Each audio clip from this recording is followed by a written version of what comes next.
அனைவருக்கும் வணக்கம்.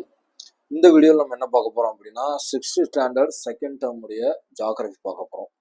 Already sixth standard second டேர்மில் ஹிஸ்ட்ரி முடிச்சாச்சு. இப்போ ஜாகிரஃபிக்கும் வந்தாச்சு. சிக்ஸ்த்து ஸ்டாண்டர்டோட first term book history, geography, civics எல்லாத்துக்கும் வீடியோ போட்டாச்சு. பிடிஎஃப் வந்து ஷார்ட்லிஸ்ட் பண்ணி வீடியோவில் நடத்திருப்பேன். அதை அப்படியே எழுதிக்கோங்க. அதான் ரொம்ப யூஸ்ஃபுல்லாக இருக்கும். ஓகேங்களா? ஸோ சிக்ஸ்த் ஸ்டாண்டர்ட் செகண்ட் டேர்மில் ஜாகிரஃபியில் நம்ம பார்க்க போகிற முதல் லெசன் யூனிட் 1 ரிசோர்ஸஸ். ரிசோர்ஸஸ் அப்படின்னா உங்களுக்கு தெரிஞ்சிருக்கும், நம்ம நாட்டில் கிடைக்கிற வளங்கள்னு அர்த்தம். அதான் ரிசோர்ஸோட எக்ஸாக்ட் மீன். ஸோ இந்த லெசன் படிக்கிறனால நம்ம என்னெல்லாம் தெரிஞ்சுக்க போகிறோம்னா, ரிசோர்ஸஸ்னால் என்ன, எத்தனை விதமான டைப்ஸ் இருக்குது, how many types we have the in resources, why need for resource conservation and meaning of economic activity. இந்த 4 வார்த்தை தான் ரொம்ப முக்கியம், ரொம்ப இம்பார்ட்டன்ட். இதெல்லாம் நம்ம தெரிஞ்சுக்க போகிறோம். ஓகேவா? ஃபர்ஸ்ட் மீனிங் ஆஃப் ரிசோர்ஸஸ்னால் என்ன, எதெல்லாம் ரிசோர்ஸ்ன்னு சொல்ல முடியும், எப்படி சொல்ல முடியும்? Anything that fulfil human needs, எதெல்லாம் மனிதனுடைய தேவையை பூர்த்தி பண்ணுதோ அது resources. Anything useful become valuable, எதெல்லாம் யூஸாக இருந்து அதுக்கான வேல்யூவாக மாறுதோ அதுவும் resources. Value can be commercial R நான் கமர்ஷியல். கமர்ஷியலாகவும் இருக்கலாம், நான் கமர்ஷியலாகவும் இருக்கலாம். எக்ஸாம்பிள் பார்த்தீங்கன்னா பெட்ரோல், அது ஒரு ரிசோர்ஸஸ் தான். ஆனால் பெட்ரோல் போட்டால் காசு கொடுக்குறோம். ஏர், ஃபாஸ்ட்ஃபுட் இருக்கும், ஸோ அது நான் கமர்ஷியல், காசு இல்லை. A substance becomes a resource only when it is used is discovered. ஒரு சப்ஸ்டன்ஸாக இருக்கு இல்லையா, அது எப்போ ரிசோர்ஸாக மாறும்னா அதை யூஸ் பண்ணலாம், இதை இப்படி யூஸ் பண்ணலாம் நம்ம கண்டுபிடிக்கும் போது தான். ஓகேவா? So time and technology decide whether something is a resource. நேரமும் காலமும் டெக்னாலஜி தான் முடிவு பண்ணும் இது வந்து ஒரு சப்ஸ்டன்ஸை ரிசோர்ஸாக மாற்றுமா இல்லையாங்கிறது டைம் அண்ட் டெக்னாலஜி தான் முடிவு பண்ணுறது. எக்ஸாம்பிள் பார்த்தீங்கன்னா, solar energy became usable only after solar panel invention. Solar எனர்ஜின்னு ஒன்று இருக்கு, அதை வந்து யூஸ் பண்ண முடியும் அப்படின்னு நம்ம எப்போ தெரிஞ்சுக்கிட்டோம்? சோலார் பேனல் வந்த அப்புறம் தான் சோலார் எனர்ஜி எப்படி யூஸ் பண்ண முடியும் தெரிஞ்சுக்கிறோம் இல்லையா? அதான் அந்த இடத்துல மீன் பண்றாங்க. ஓகேவா? அடுத்து இந்த குழலி எக்ஸாம்பிள்னு உள்ள ஒரு சின்னதாக ஒரு ஸ்டோரி மாதிரி மேக் பண்ணிக்காங்க. பட் ஆனால் அதுலேயும் ரிசோர்ஸ்னா என்ன புரிஞ்சுக்கிறதுன்னு உள்ள கொடுத்துருக்கு. ஓகேவா? So understanding resources. சிலிக்கான் இருக்கு, silicon extracted from sand used to make solar panels. So ரிசோர்ஸுங்கிறது என்னன்னா, ஒரு மண் இருக்கு, அந்த மண்ணுல இருந்து ஒரு சோர்ஸ் நம்ம வெளியெடுக்கிறோம், சிலிக்கான். அந்த சிலிக்கானை யூஸ் பண்ணி ஒரு சோலார் பேனல் தயாரிக்கிறோம் இல்லையா? அதை தயாரிச்சு என்ன பண்றோம்? கன்வெர்ட் சோலார் எனர்ஜி டு எலக்ட்ரிசிட்டியா மாத்துறோம். இதுதான் ரிசோர்ஸஸை அண்டர்ஸ்டாண்டிங் பண்ணிக்கிறதுக்கான ஒரு தெளிவான வழி. இயற்கையிலேருந்து ஒரு விஷயத்தை எடுத்து நம்மளோட மென்டல் ஒர்க் அதில் கொடுத்து அதுக்கப்புறம் எனர்ஜியாக மாற்றணும். ஓகேவா? ஸோ சாண்டுங்கிறது இங்கே நேச்சுரல் ரிசோர்ஸு, சோலார் பேனல்ங்கிறது மேன்மேட் ரிசோர்ஸு. ஒர்க்கிங் எக்ஸ்ட்ரா ஹவர்ஸ்க்கு என்ன மீன் பண்ணுறாங்க? Over time. இது எல்லாமே ஜஸ்ட் ஒரு வேர்டு மாதிரி, இது அன்வான்ட் தான், பட் இருந்தாலும் வேர்டில் மென்ஷன் பண்ணியிருக்கு. So manufacturing goods using natural resources, அது பேர் என்ன? Man-made resource. நான் சொன்ன மாதிரி இயற்கையிலேருந்து ஒரு விஷயத்தை எடுத்து அதை வந்து மேனுவலாக ஒர்க் கொடுத்து, அதனால தான் ஒர்க்கிங் எக்ஸ்ட்ரா ஹவர்ஸ்ங்கிறத மீன் பண்ணியிருக்கு. ஒர்க்கு கொடுத்து அதை ஒன்று மாத்திரம் இல்லையா, அதான் மேன்மேட் ரிசோர்ஸால், மனிதனால் உருவாக்கப்பட்ட ரிசோர்ஸா மாறுது. ஓகேவா? Okay. 3 main types of resources இருக்கு. ஒன்று நேச்சுரல் ரிசோர்ஸஸ், இயற்கையானது. இன்னொன்று மேன்மேட் ரிசோர்ஸ், நேச்சுரல் ரிசோர்ஸை பயன்படுத்தி மேன்மேட் ஒன்று உருவாக்குறது.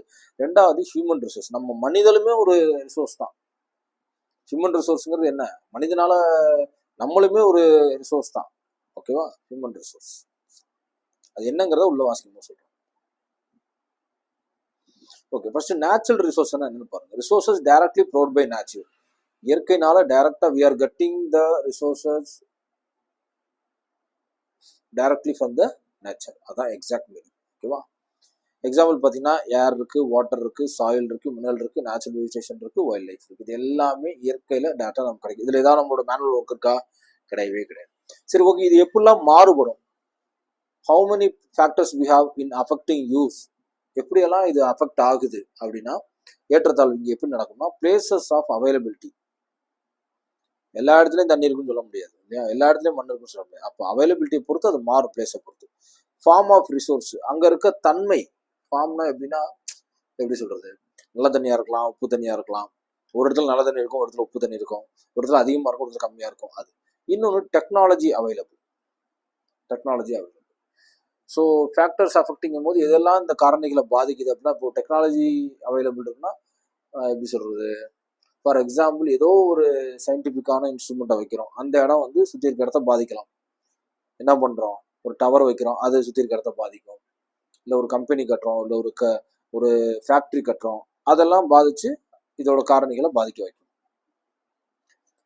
கிளாஸஸ் ஆஃப் நேச்சுரல் ரிசோர்ஸஸ் ரெண்டு விதமாக பிரிக்கலாம். Natural resources based on origin, அதனுடைய என்ன சொல்கிறது ஆர்ஜின் மூலியமா.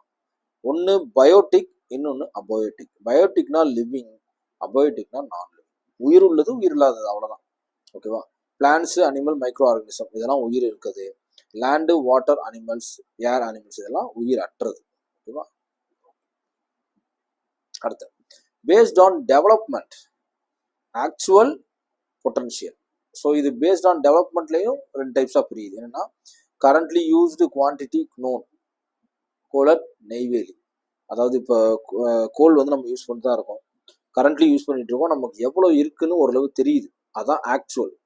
பொட்டன்ஷியல்ங்கிறது என்னன்னா not used yet, quantity unknown, future use possible. நமக்கு என்ன இருக்குன்னே தெரியாது, எவ்வளோ இருக்குன்னு தெரியாது, பட் ஆனால் மேபி அது ஃபியூச்சரில் it will be use in future.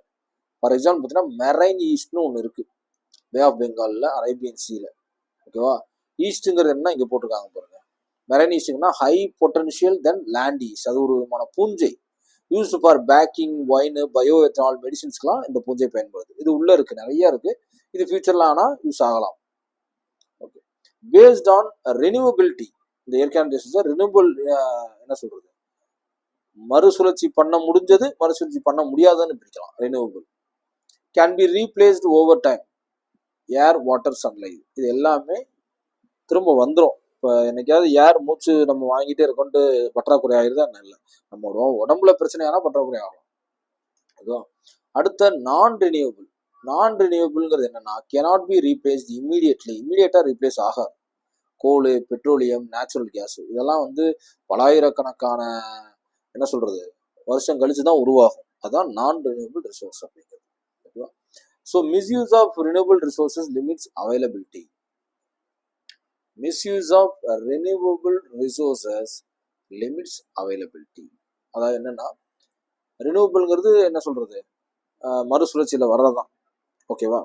So அதை நம்ம மறுசுழற்சியில் வருதுங்கிறதுக்காக நம்ம என்ன செய்யக்கூடாது,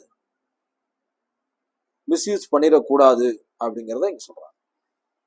misuse of renewable resource limits availability. அதாவது அவைலபிலிட்டியை பொறுத்து என்ன சொல்றது, அந்த இடத்துல தேவைக்கு மட்டும் தான் யூஸ் பண்ணுறாங்களா, மிஸ்யூஸ் பண்ணுறாங்களா அப்படிங்கிறது இருக்கு. பேஸ்ட் ஆன் டிஸ்ட்ரிபியூஷன், டிஸ்ட்ரிபியூஷன்லையும் டிஃபர் ஆகுது. Localised, universal, available only in specific region, found everywhere. So minerals வந்து ஒரு ஸ்பெசிஃபிக் ரீஜன் தான் இருக்கும், ஆனால் சன்லைட்டும் யாரும் எங்கே வேணாலும் இருக்கும், உலகம் முழுக்க இருக்கும். இதை பொறுத்தும் டிஃபரன்ஷியேட் ஆகுது.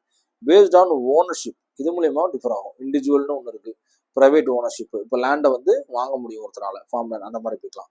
கம்யூனிட்டி ஓன்டு இருக்கு, used by all community members. Public park, இதுவும் லேண்டு ஒரு சோர்ஸ் தான், கடவுள் இயற்கையில் கொடுத்த சோர்ஸ் தான். நேஷனல்னு ஒன்று இருக்கு, இன்சைடு கண்ட்ரி பவுண்டரிக்குள்ள இருக்க எல்லா டிராபிக்கல் ஃபாரஸ்ட்டும் கண்ட்ரிக்குரியது.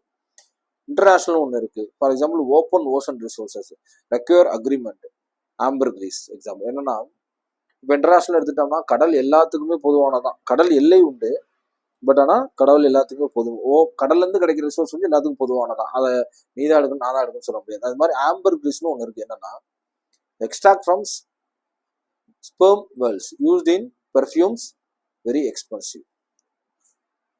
வேர்ல்ட்ஸ்னா என்ன சொல்றது, கடல்ல வாழ்ற ஒரு பெரிய உயிரினம், அதோட ஸ்பெர்ம் வந்து ஆம்பர்கிரிஸ்னு சொல்லப்படுது. அது வந்து எதுக்கு யூஸ் ஆகுதுன்னா பெர்ஃப்யூம்ஸ். அது என்னன்னா கரை ஒதுங்கும் போது ஒரு இதுலையும், அதுக்கப்புறம் நம்ம மண்ணோட சேர்ந்து ஒரு வாசனை பொருளாகவும் மாறும். அதை பெர்ஃப்யூம்க்கு யூஸ் பண்ணலாம் அப்படின்னு சொல்றாங்க. ஓகே. இப்போ அடுத்த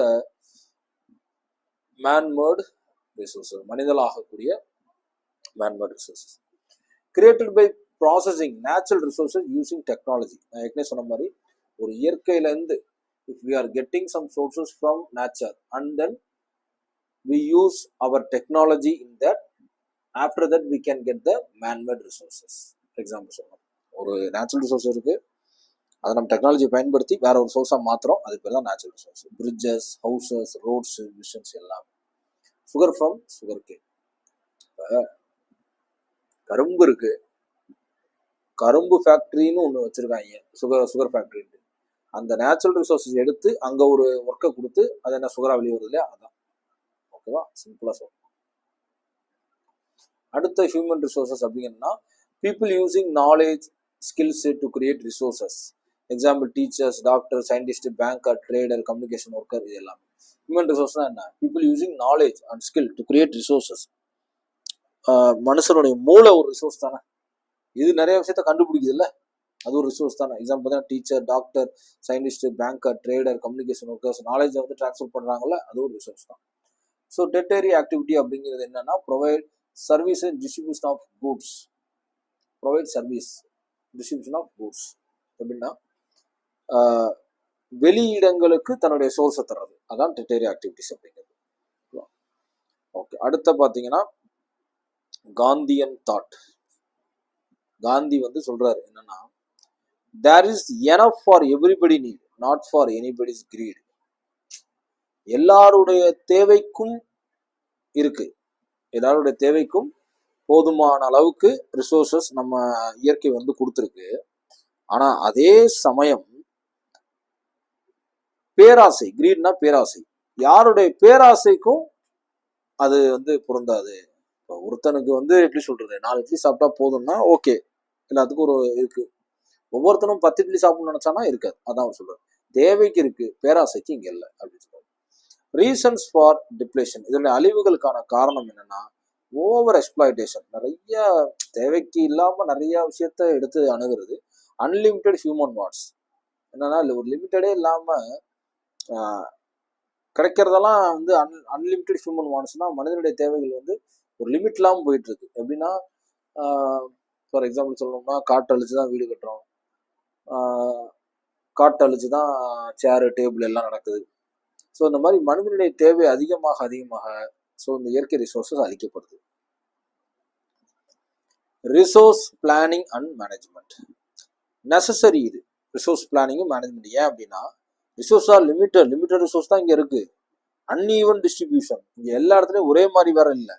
டு ப்ரிவென்ட் ஓவர் எக்ஸ்பிளாய்டேஷன், எக்ஸ்பிளாய்டேஷனையும் சுரண்டதை எக்ஸ்ட்ரா யூஸ் பண்ணி அழிக்கிறத தடுக்கணும். இதெல்லாம் நடந்தாதான் அது ஒரு ரிசோர்ஸ் பிளானிங் அண்ட் மேனேஜ்மெண்ட். ஓகேவா. அடுத்த கன்சர்வேஷன் ஆஃப் ரிசோர்ஸஸ், பாதுகாக்கணும் கண்டிப்பாக resources. Careful use of resources, ரொம்ப கேர்ஃபுல்லாக யூஸ் பண்ணணும். Require due to rapid population increases, ஏன்னா பாப்புலேஷன் இன்க்ரீஸ் ஆகிட்டே இருக்கு. அதனால என்ன சொல்றது, சடன் பாப்புலேஷன், ரேபிட்னா அடுத்தடுத்த பாப்புலேஷன் இன்க்ரீஸ் ஆகிட்டே இருந்தால் இயற்கை வளம் போயிடும். Leads to sustainable development. ஏன்னா அப்போதான் ஒரு டக்குன்னு ஒரு குரூப்பு திடீர்னு பல கோடி பேர் வந்துடுறாங்க, டக்குன்னு யூஸ் பண்ணி தீர்த்துறாங்கன்னா அது எப்படி அப்புறம் அடுத்த ஒரு 10 வருஷத்துக்கு தெருவில் பிச்சை தான் எடுக்கணும். அது மாதிரி ஆகக்கூடாது, சஸ்டைன் டெவலப்மெண்ட் இருக்குன்னு தான் சொல்றாங்க. ஸோ சஸ்டைனபிள் டெவலப்மெண்ட் எப்போ அக்கர் ஆகும்னா needs of present are made without harming future. Depression reason identified. அதாவது சஸ்டைனபிள் டெவலப்மெண்ட்டுங்கிறதே என்னன்னா அடுத்த வரப்போற ஜென்ரேஷனுக்கு எந்த பாதிப்பும் இல்லாம, அதாவது நீங்கெல்லாம் வாழ்ந்தவங்க இதெல்லாம் அழைச்சிட்டு போயிட்டாங்கடா அப்படின்னு அவன் சொல்லவே கூடாது.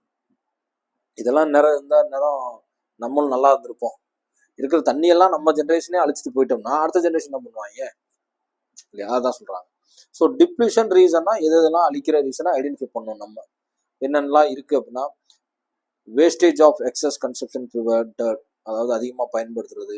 ரீயூசபிள் ரிசோர்ஸஸ் ரீசைக்கிள்டு, என்ன சொல்றது, முடிஞ்ச அளவு ரீசைக்கிள் பண்ணி யூஸ் பண்ணணும். பொல்யூஷனை தடுக்கணும், ப்ரிவென்ட் பண்ணணும். என்வாரன்மெண்ட்டை ப்ரொடெக்ட் பண்ணணும். Natural vegetation and wild life preserved, இதை பாதுகாக்கணும்.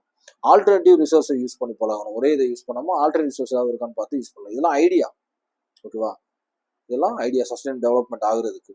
பெஸ்ட் மெத்தட் அவங்க சொல்றது ஃபாலோ த 3 rupees ரூல் அப்படின்னு சொல்லுவாங்க. Reduce, reuse, recycle. கம்மி பண்ணிக்க, மறுசுழற்சி பண்ணு, மறு உற்பத்தி பண்ணு, அதான் முக்கியமானது.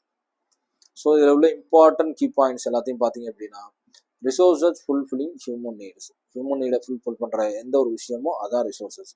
Natural resources come from nature. Living resources biotic, non living abiotic படித்தோம். பிரைமரி ஆக்டிவிட்டிஸ் என்ன, collecting resources directly from the nature, அதான் பிரைமரி ஆக்டிவிட்டி. செகண்டரி ஆக்டிவிட்டி நம்ம கரும்பு ஆலைக்குள்ள வேலை செய்யலாம். செகண்டரி ஆக்டிவிட்டி அதை வேற இடத்துக்கு மாத்துறது தான் டெரிட்டரியல் ஆக்டிவிட்டி, ஓகேவா. ஆக்சுவல் ரிசோர்ஸஸ் யூஸ் நவ், இப்போ நம்ம கண்ணுக்கு தெரிஞ்சு பட்டதையும் யூஸ் பண்ணிட்டு இருக்கோம். பட் ஆனால் பொட்டன்ஷியல் ரிசோர்ஸஸ் இப்போ வரைக்கும் யூஸ் பண்ணாமல் கூட இருக்கலாம். ரினியூவபிள்ங்கிறது ரீப்ளேஸ்டு ஓவர் டைம். ஓகே, ரினியூவபிள்ங்கிறது பண்ணிட முடியும், ஆனால் நான் ரினியூவபிள் அப்படிங்கிறது cannot replace it குயிக்லி அப்படின்னு சொல்கிறாங்க. ஓகேவா. யூனிவர்சல் ரிசோர்ஸஸ்ங்கிறது ஃபவுண்ட் எவ்ரிவேர், எங்கே வேணாலும் கிடைக்கும், அது யார் வேணாலும் பயன்படுத்தலாம். லோக்கலைஸுங்கிறது ஸ்பெசிஃபிக் ஏரியாவில் மட்டும் தான் இருக்கும் சில ரிசோர்ஸ். மேன்மேடுங்கிறது ப்ராசஸ்டு, நம்ம ப்ராசஸ் பண்ணி வர வைக்கிறது. பீப்புளும் ரிசோர்ஸஸ் தான், ஏன்னா டெரிட்டரி ஆக்டிவிட்டிஸ் சர்வீசஸ் கொடுக்க முடியும். ஓகேவா. கன்சர்வேஷனுங்கிறது பாதுகாக்கிறது, கேர்ஃபுல்லாக யூஸ் பண்ணுறது. சஸ்டைனபிள் டெவலப்மெண்ட்டுங்கிறது ஃபியூச்சரை பாதிக்காமல் ஃப்ரெண்ட்லி க்ரோத் அவங்களுக்கு இருக்கும்னு நினைக்கிறது. ஓகேவா. ஓகே, அடுத்த க்ளோசரி பார்த்துடலாமா. ஓகே, மேனுஃபேக்சர் அப்படிங்கிறது ப்ரொடக்ஷன் தெரியும். பிவி செல்ஸ் அப்படிங்கிறது photovoltaic cells, absorb solar energy. ஓகேவா. லோக்கலைஸ் அப்படிங்கிறது ஸ்பெசிஃபிக் ஏரியா. யூனிவர்சல்ங்கிறது ஃபவுண்ட் எவ்ரிவேர். ஓப்பன் ஓஷன் அப்படிங்கிறது ocean area not belong to any country, எந்த இதுவும் கிடையாது, ஆனால் எல்லைகள் உண்டு, அந்த எல்லையை தாண்டி வர்றது. டிப்ளமேட்டிங்கிறது ரெடியூஸ் ஆகிறது. ஓகேவா. ஓகே, கன்சர்வேஷனுங்கிறது பாதுகாக்கிறது, சேவிங் ஃபார் ஃபியூச்சர். சஸ்டைனபிள்ங்கிறது ஏபிள் டு பி மெயின்டைனா, நம்மளுடைய க்ரோத் வந்து ஸ்டேபிளாக இருக்கணும், சடனாக மேலே போயிட்டு சடனாக டவுனுக்கு அந்த மாதிரி இருக்கக்கூடாது. டெரிட்டரிங்கிறது தேர்ட் லெவல் ஆக்டிவிட்டி. ஓகேவா. ஸோ இதோட எண்ட் கார்டு போட்டாச்சு, எண்டு. ஓகே, இந்த லெசன் ஆனால் ரொம்ப ஈஸி தான், அப்படியே கதையாக வரும். இதில் ஒன்றும் படிக்கிறதுக்கு இன்ஃபர்மேஷன் மனப்பாடம் பண்ணுறதுலாம் ஒன்றுமே இல்லை, அதே அண்டர்ஸ்டாண்ட் பண்ணிக்க அப்படின்னா. வேர்டிங்ஸை மட்டும் பார்த்து தெளிவாக நான் எப்படி எழுதிருக்கணும் அதே மாதிரி எழுதிக்கோங்க, ஒரு வேர்டு மிஸ் ஆக வாய்ப்பு இல்லை.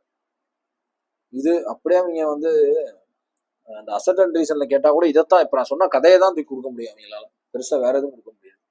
ஓகேவா. ஸோ ரொம்ப இம்பார்ட்டன்ட், லைன் பை லைன் பார்த்து எழுதிக்கோங்க. நோட்ஸு நீங்கள் படித்து பார்த்து எடுத்து டைம் வேஸ்ட் பண்ண தேவையில்ல, ஆல்ரெடி எடுத்து வச்சுருக்கேன் அப்படியே. ஓகேவா. Thank you so much. தேங்க்யூ.